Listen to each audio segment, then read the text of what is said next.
Windows 11 now includes a new resume feature that lets you continue working across devices. If you don't use it or simply want a cleaner experience, here's how to turn it off.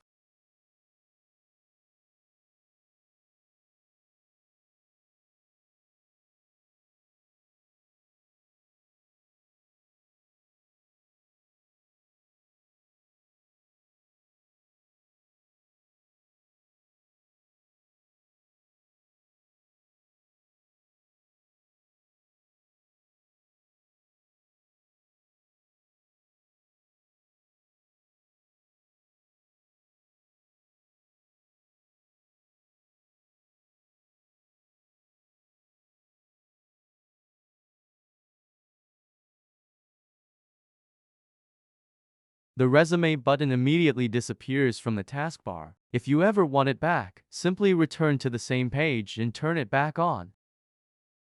That's it. If this quick Windows tip helped you, don't forget to like, subscribe, and check out my other Windows 11 tutorials.